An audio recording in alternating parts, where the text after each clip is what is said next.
मथुरा शाही ईदगाह मस्जिद और कृष्ण जन्मभूमि विवाद एक लंबा और संवेदनशील कानूनी मामला है जो भारतीय समाज में गहरी धार्मिक भावनाओं से जुड़ा हुआ है।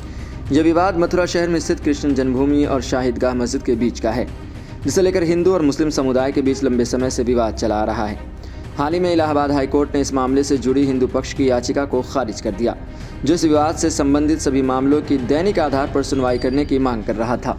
ये याचिका सूट नंबर 4 के तहत आशुतोष पांडे द्वारा दायर की गई थी। याचिकाकर्ता ने अदालत से अनुरोध किया था कि मथुरा शाही ईदगाह मस्जिद और कृष्ण जन्मभूमि विवाद को राष्ट्रीय महत्व का मामला मानते हुए इसकी सुनवाई रोजाना आधार पर की जाए ताकि मामले का शीघ्र निपटारा हो सके। याचिका में यह भी कहा गया है कि इस मामले से करोड़ों सनातन धर्मवालियों की भावनाएं जुड़ी हुई हैं और यह मामले के त्वरित निस्तारण किया जाना चाहिए ताकि समाज में शांति और सद्भाव बना रहे। हालांकि इलाहाबाद हाईकोर्ट ने इस याचिका को खारिज कर दिया और यह आदेश दिया कि मामले की सुनवाई की गति और समय को अदालत तय करेगी। कोर्ट ने याचिकाकर्ता की दलील अस्वीकार कर दी कि यह मामला इतनी जल्दी हल होने योग्य नहीं है। इस फैसले ने हिंदू पक्ष को बड़ा झटका दिया क्योंकि वे चाहते थे कि इस मामले का निपटारा जल्दी से जल्दी हो ताकि विवादों से जुड़ी तनावपूर्ण स्थितियों से बचा जा सके। हालांकि याचिकाकर्ता ने इस फैसले के खिलाफ उच्चतम न्यायालय में अपील दायर करने की बात की है। इसी बीच इलाहाबाद हाईकोर्ट ने मथुरा शाही ईदगाह विवाद से जुड़ी अन्य याचिकाओं पर सुनवाई जारी रखी। अदालत ने सूट नंबर 3 में शाही ईदगाह मस्जिद को एक पक्षकार बनाने की याचिका को मंजूरी दी। इसके साथ ही कोर्ट ने केस नंबर 17 में सार्वजनिक सूचना जारी करने का भी आदेश दे दिया ताकि मामले से संबंधित सभी पक्षों और आम जनता को कोर्ट की कार्यवाही और उसके निर्णय के बारे में जानकारी मिल सके। ये फैसला महत्वपूर्ण है क्योंकि इससे जनता को यह समझने का मौका मिलेगा कि अदालत किस दिशा में इस संवेदनशील मामले की सुनवाई कर रही है। कोर्ट ने इस मामले की सुनवाई में करीब 1 घंटा 45 मिनट का समय दिया। सुनवाई के दौरान न्यायालय ने मामले के कानूनी और ऐतिहासिक बारीकियों पर ध्यान केंद्रित किया।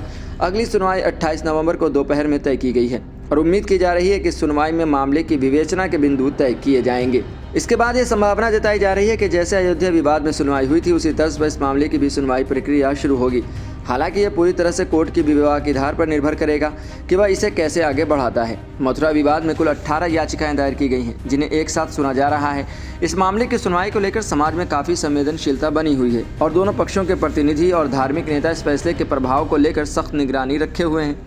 कोर्ट ने पहले ही आदेश दिया था कि मथुरा शाही ईदगाह से जुड़े सभी मामलों की एक साथ सुनवाई की जाए ताकि विवाद को समग्र रूप से हल किया जा सके।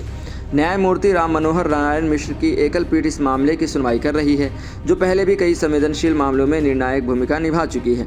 मथुरा शाही ईदगाह मस्जिद और कृष्ण जन्मभूमि विवाद का इतिहास काफ़ी पुराना है और भारतीय इतिहास में यह एक अहम मुद्दा भी है। इस विवाद की जड़ें 16वीं शताब्दी तक जाती है, जब मुगल सम्राट और बाबरी मस्जिद के निर्माणकर्ता बाबर के नाम पर मथुरा में एक मस्जिद बनाई गई थी जिसे शाही ईदगाह मस्जिद कहा जाता है।